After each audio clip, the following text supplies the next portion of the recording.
The Zarkon Empire had ruled over 300 star systems for millennia. Their expansion was methodical, calculated, and unstoppable. They measured conquest in generations, not years. When they discovered new worlds, those worlds fell. It was simply a matter of time. Commander Vexthor stood on the observation deck of his scout vessel, his forearms clasped behind his back as he stared at the small blue planet on the view screen. Earth, the third planet of an unremarkable yellow star. The humans called their star Sun, such a primitive name for such an ordinary celestial body. "Report," Vexthor ordered, his voice a low rumble that vibrated through the ship's command center. Science Officer Mechle approached with a data tablet. "Primitive civilization, Commander. They've achieved rudimentary space travel, but haven't expanded beyond their own satellite. Their communications networks are chaotic and unencrypted. Military capabilities are fractured among nation-states." Vexthor nodded. Standard findings for a pre-unification world. The Emperor would be pleased with another easy conquest. However, Mechle continued, "There is something unusual." Vexthor turned his attention fully to his officer. "Explain." "We've intercepted communications from other species, warnings about this planet. Nothing specific, but the general message is consistent. Earth should not be approached." Vexthor's upper eye ridges rose slightly. "Warnings from whom?" "Multiple sources. Some we recognize, some we don't." Mechle scrolled through the data. "The Cetian Alliance, the Proxima Collective, even a message that appears to be from the Drax, though they were believed extinct." This was unusual. The Drax were ancient, even by Zarkon standards. "Play the Drax message," Vexthor ordered. The ship's speakers crackled.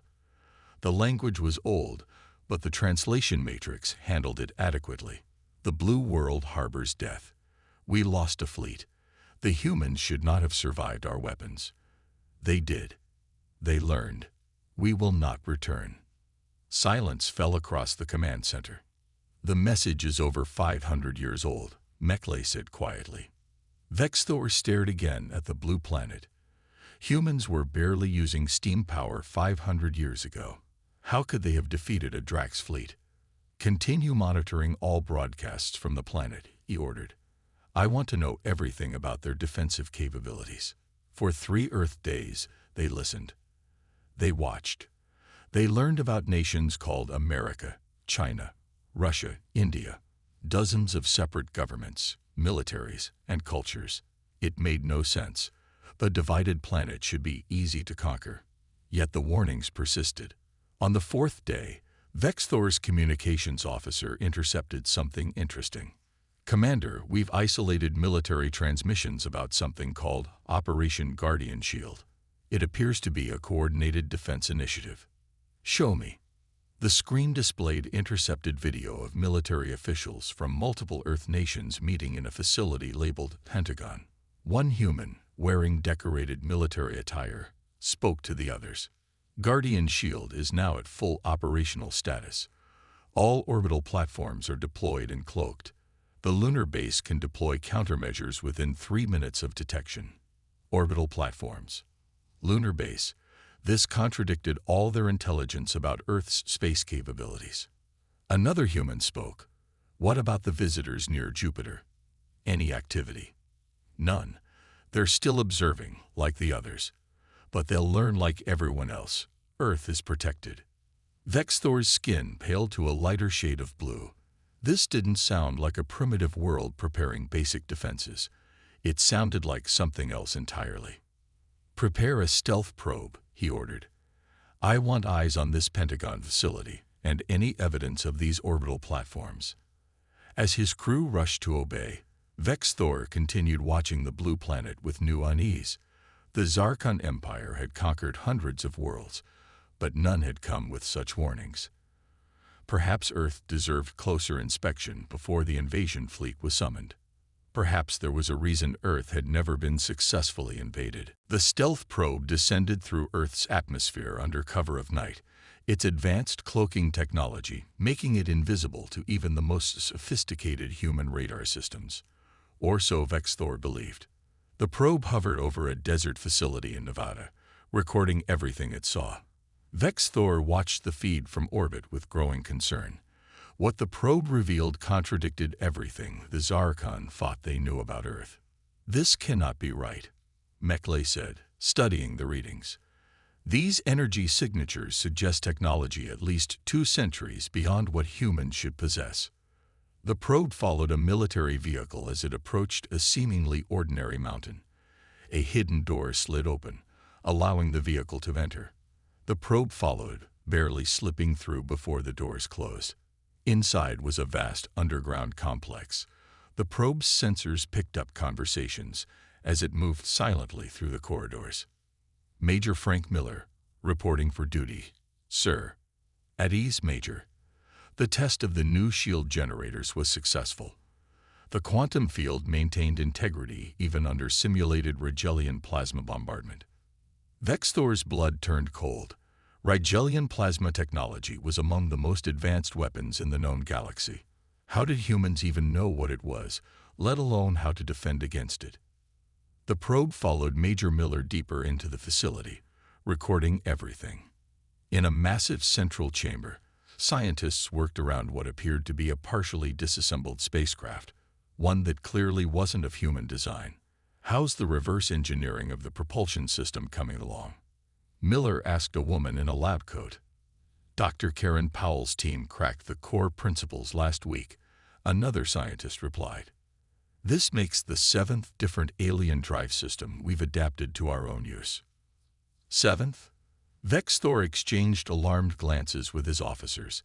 This implied humans had encountered multiple alien species before, had studied their technology, had mastered it. The probe continued its surveillance, following Miller into a secure briefing room, where several high-ranking military officials gathered around a table. "The protocol has served us well," an older man in an admiral's uniform said. 7 attempted invasions, 7 failures. They never learn.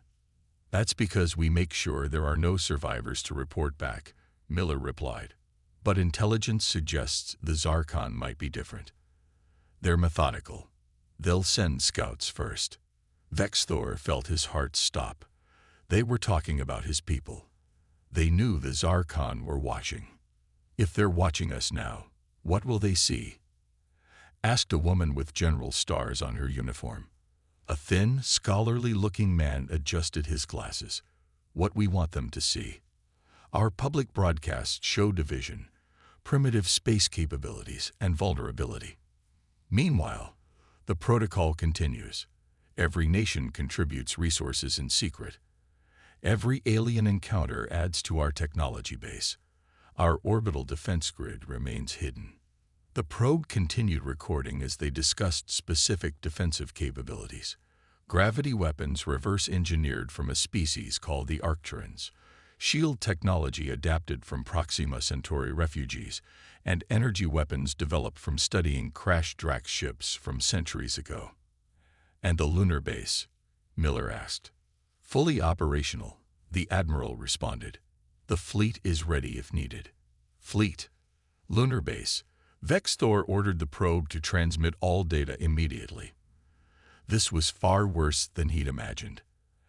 As the data streamed to the scout ship, alarms suddenly blared in the facility.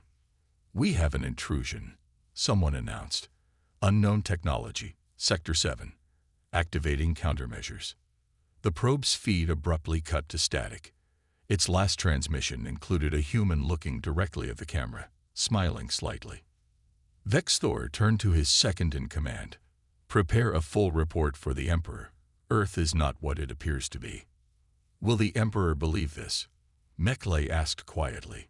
Vexthor stared at the blue planet, now seeming far more dangerous than beautiful. "For his sake, and the sake of our empire, he must." Vexthor stood before the holographic image of Emperor Zurgel, trying to maintain his composure. The Emperor's 7 eyes narrowed in obvious displeasure as he reviewed the report from Earth. "Commander, do you expect me to believe that a primitive world like Earth has somehow acquired advanced technology from multiple alien species?" The Emperor's voice boomed through the transmission. that they have secretly built a defense system capable of challenging the Zarkon Empire. The evidence is clear.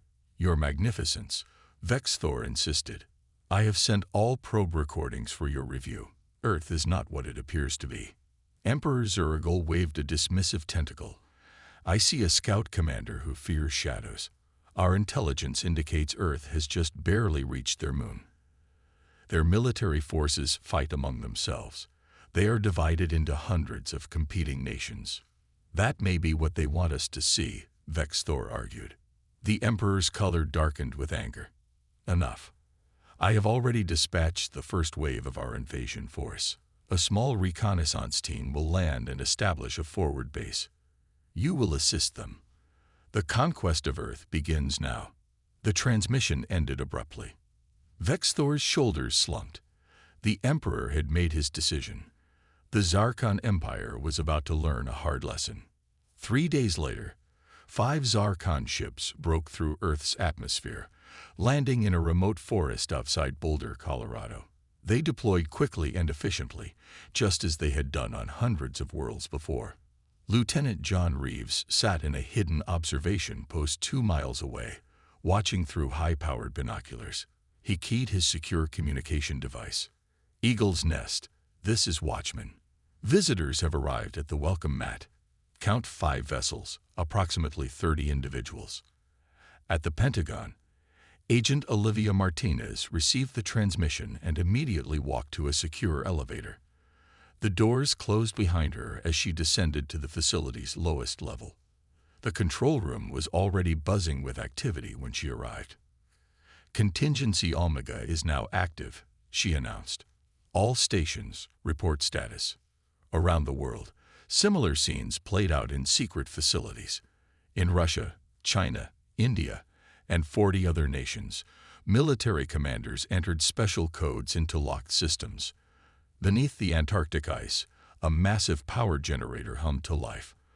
On the far side of the moon, airlock doors opened on a base officially listed as non-existent in all public records.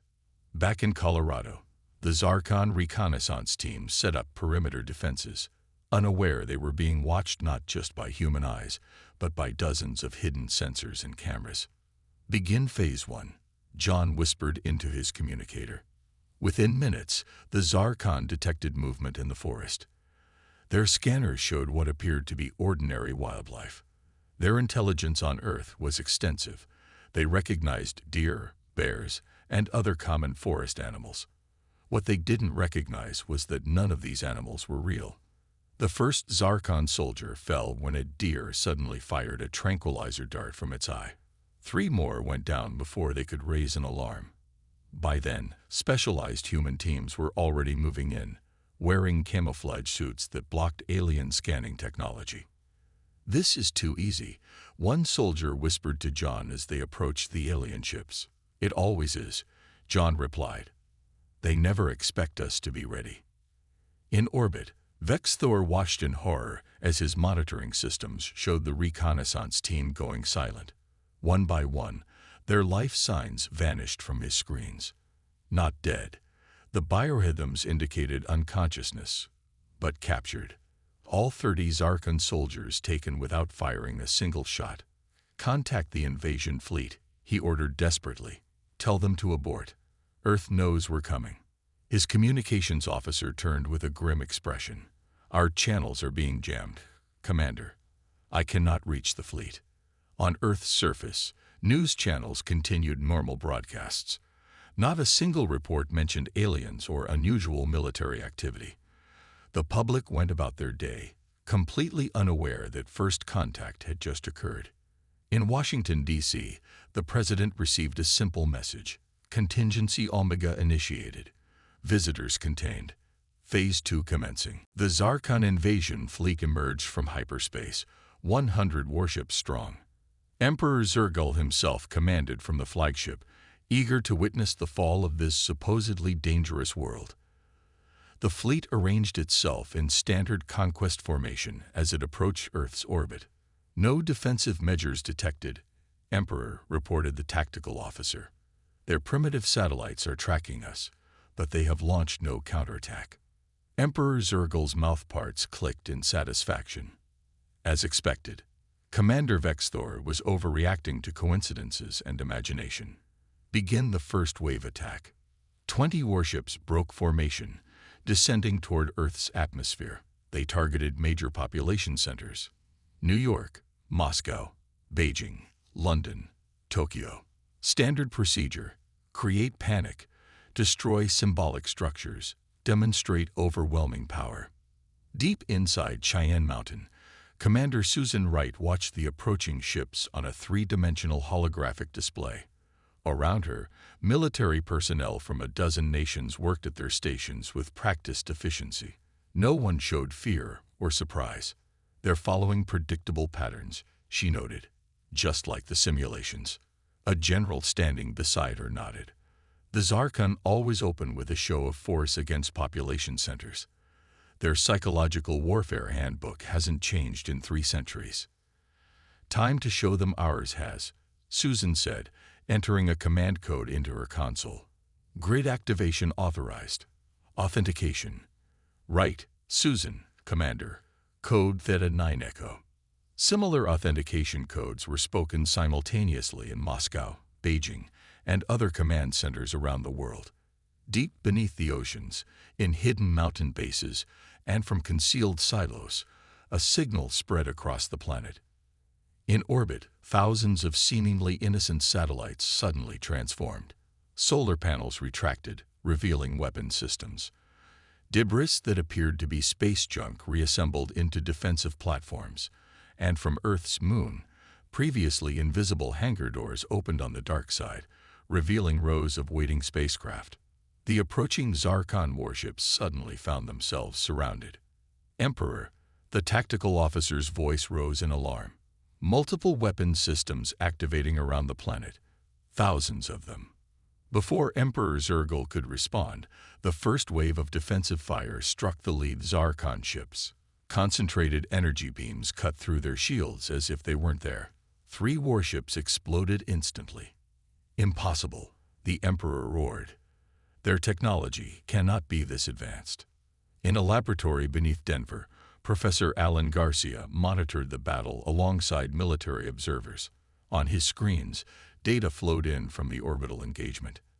The shield frequencies we predicted are accurate, he told the others. The Zarkon haven't significantly improved their technology in the last 50 years. Unlike us, said a general watching nearby. Each invasion attempt has given us more to work with. Alan nodded.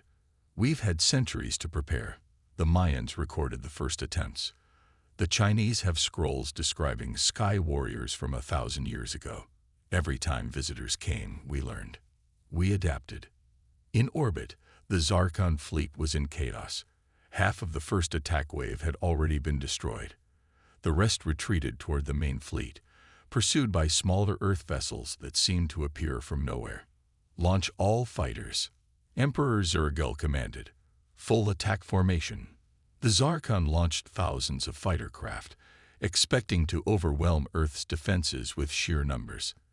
Instead, they watched in horror as the moon itself seemed to come alive, launching swarms of matching fighter craft. On the flagship's bridge, a communication officer turned to the Emperor. Your Magnificence, we're receiving a transmission from Earth. Put it through, the Emperor growled. The view screen activated, showing a human woman in military uniform. Commander Susan Wright looked directly at the camera, her expression calm and professional. Zarkon Fleet, this is Earth Defense Command. You have entered protected space without permission. You have initiated hostile action against our planet. You have exactly 5 minutes to cease fire and begin retreat beyond the orbit of Mars. After that, we will consider your entire fleet a legitimate military target. Emperor Zurgle stared at the screen in shock as the human continued. This is not our first contact with alien aggressors. It likely won't be our last. But like all the others, you will learn, Earth is never successfully invaded. The transmission ended, leaving the Emperor facing a terrible decision as more of his ships exploded around him. Emperor Zurgle paced the bridge of his flagship, watching as his mighty invasion fleet faltered against Earth's unexpected defenses. Nearly 40 ships had already been destroyed, with dozens more heavily damaged. His pride would not allow retreat, not yet. "Launch the second wave," he commanded. "All remaining vessels, concentrate fire on their orbital platforms." The Zarkon ships regrouped, focusing their attacks on Earth's defense grid. For a moment, it seemed their superior numbers might overcome the human defenses. Several orbital platforms exploded under concentrated fire. Then the moon darkened. What appeared to be massive hangar doors opened across the lunar surface. From these openings emerged ships, hundreds of them. Not the small fighters already engaging the Zarkon fleet, but capital ships, warships comparable in size to the Zarkon's own. "Impossible," whispered Emperor Zurgal. "They can't have a fleet this size." "Our intelligence was wrong," Vexthor finished, having finally reached the command ship. "I tried to warn you." On the bridge of the Earth flagship Defender, Captain Lisa Donovan stood calmly as her vessel accelerated toward the heart of the alien fleet. Unlike the sleek, organic curves of the Zarkon ships, Earth vessels were angular, functional, and bristling with weapons systems scavenged and adapted from a dozen alien civilizations. "All ships, maintain formation," she ordered. "Remember your training. We've prepared for this day for generations." The lunar fleet split into 3 attack groups. They moved with precision that spoke of extensive drills and simulations. Earth had indeed been preparing for this moment for a very long time. "Captain," her tactical officer called out, "the alien flagship is directly ahead. Their shields are still at full strength." Lisa nodded. "Contact Chief Engineer Clark. Tell him it's time to test his new toy." In the engineering section of the Defender, William Clark made final adjustments to a device that bore little resemblance to any human technology. Its core contained components salvaged from the wreckage of a Centaurian science vessel that had crashed in Arizona 50 years earlier. "Ready on your command, Captain," he reported. Lisa took a deep breath. "All ships, stand by. Deploy the shield disruptor in 3, 2, 1, now." The device activated, sending out a pulse of energy that rippled through space in an expanding wave. When it reached the Zarkon ships, their shields flickered and failed, leaving them suddenly vulnerable. "All ships, open fire," Lisa ordered. The Earth fleet unleashed their weapons. Beams of energy sliced through the suddenly unprotected Zarkon vessels. Missiles found their targets with unerring accuracy. The aliens had expected to face primitive defenses, perhaps nuclear weapons or basic energy weapons. Instead, they faced technology equal to or beyond their own. On the Zarkon flagship, chaos reigned. Systems failed across the ship as Earth weapons found their mark. "Shields are down. Hull breaches on decks 3 through 7, reported a panicked officer. Emperor Zurgal stared at the tactical display in disbelief. Half his fleet was destroyed or disabled. The remainder were no match for the Earth forces now swarming among them like predators. "Order a retreat," he finally commanded, the words bitter in his mouth. "All ships, fall back to Mars orbit to regroup." The surviving Zarkon vessels turned away from Earth, firing desperately to cover their withdrawal. The Earth fleet pursued, but maintained distance, allowing the aliens to retreat rather than pressing for complete destruction. On the Defender's bridge, Lisa received new orders from Earth Command. "Captain, hold position at lunar orbit. Do not pursue beyond Mars." "Acknowledged," she replied. "May I ask why?" "We have them on the run." There was a pause before the response came. "The Security Council is divided. Some want to pursue and eliminate the threat entirely. Others believe this show of force is sufficient. For now, we demonstrate capability but restraint." Lisa understood the delicate balance. Earth had revealed its true defenses, a secret maintained for centuries. Now decisions had to be made about how to proceed in a galaxy that would soon learn humans were not the primitive species they had pretended to be. As the Zarkon fleet retreated toward Mars, William Clark joined Lisa on the bridge.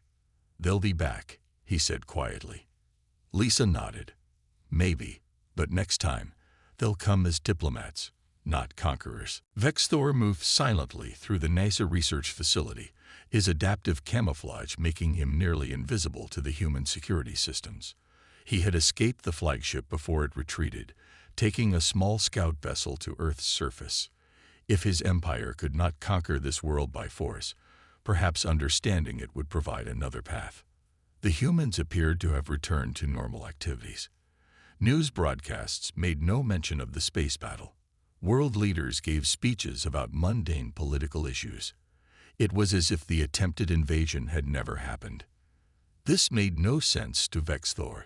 Any other species would be celebrating such a victory, using it to unify their world.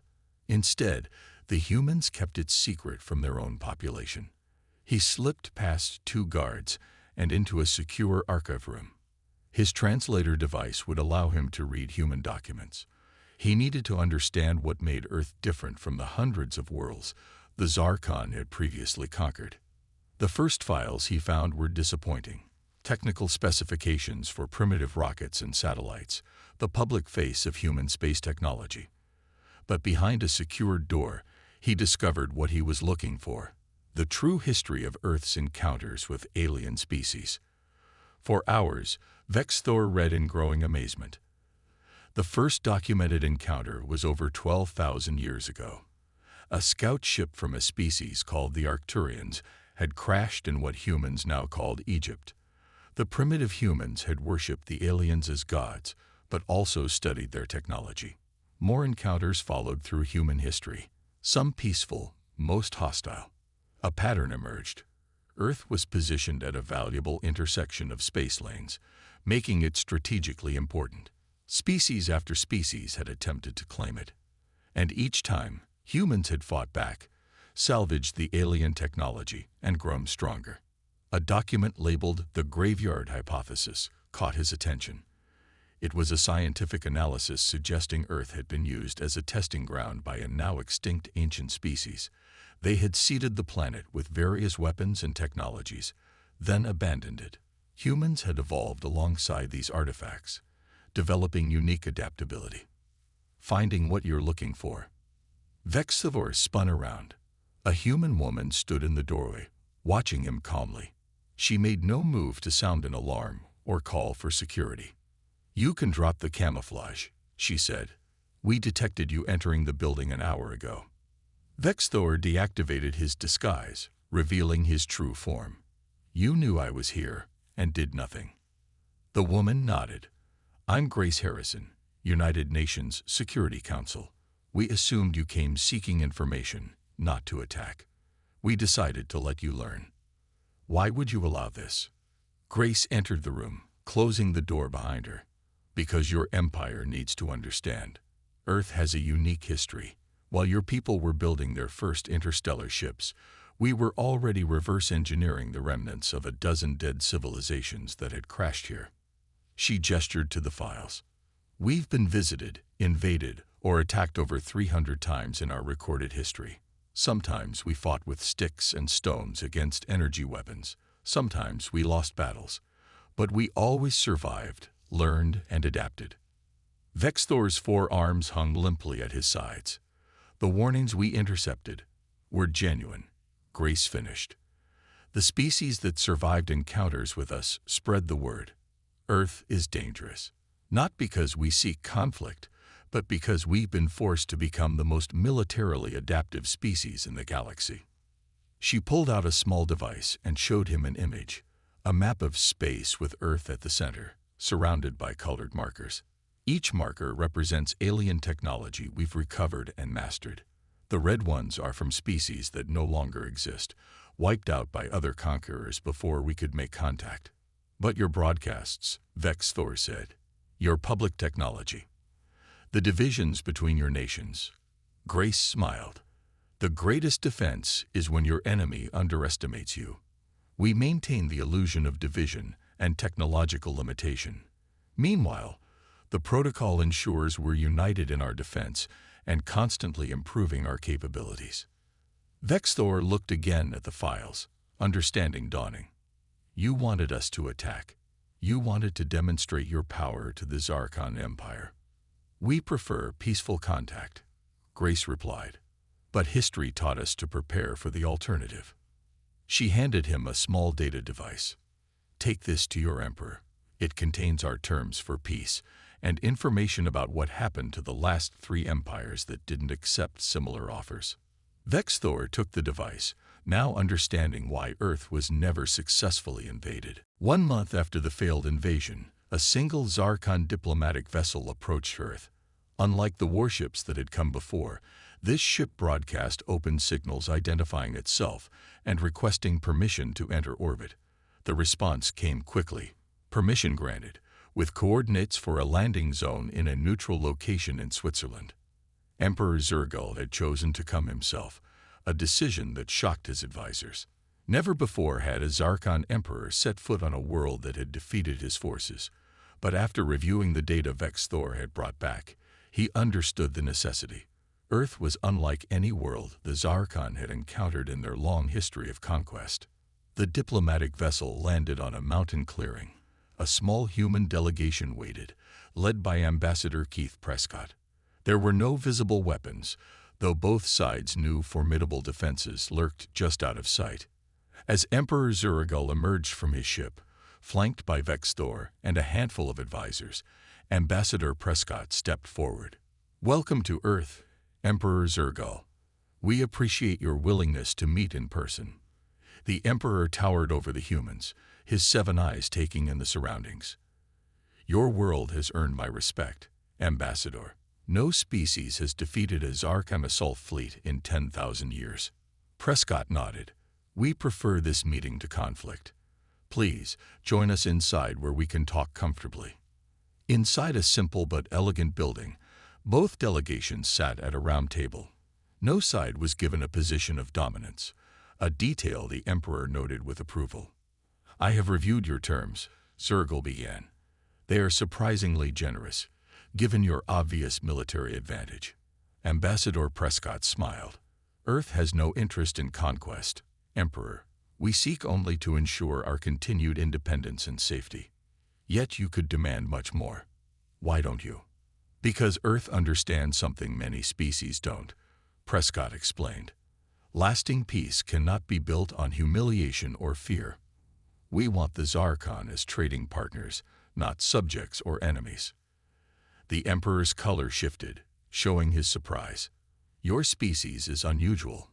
My scientists have studied your evolutionary path and found it difficult to understand how you advanced so quickly." Prescott nodded to an older man at the table, who introduced himself. "Dr. Paul Foster, Synorchaeologist. May I explain our unusual history?" With the Emperor's agreement, Dr. Foster activated a holographic display showing Earth's timeline. Approximately 1 million years ago, a now-extinct species called the predecessors used Earth as a testing ground for weapons and technology, he explained. They seeded our world with their creations, then abandoned it when their civilization collapsed. Early humans evolved in this environment, surrounded by technological remnants beyond our understanding. The display showed primitive humans discovering alien artifacts, learning from them over thousands of years. While other species evolved in relatively stable environments, humans had to adapt to both natural challenges and the dangers of these abandoned technologies. Those who could understand and use these tools survived.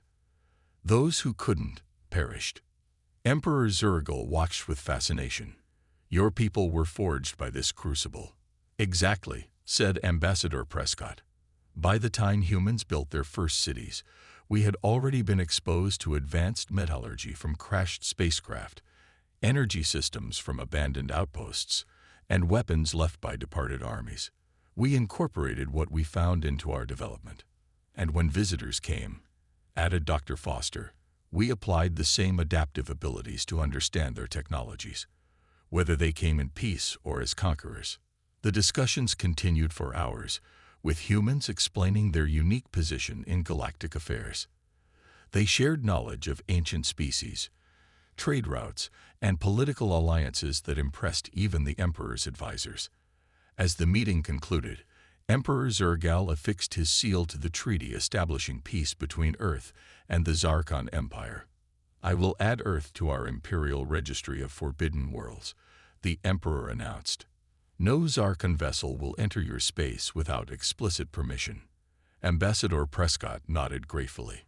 "And Earth will welcome Zarkon traders and scholars who come in peace." As the Emperor prepared to depart, he spoke quietly to Vexthor. "Update the warning beacons around Earth space. Make the message clear to all who might follow us." Vexthor nodded. "What should the message say, Your Magnificence?" The Emperor looked back at the human delegation, still amazed by the day's revelations. "Simply say, Earth is never invaded for a reason.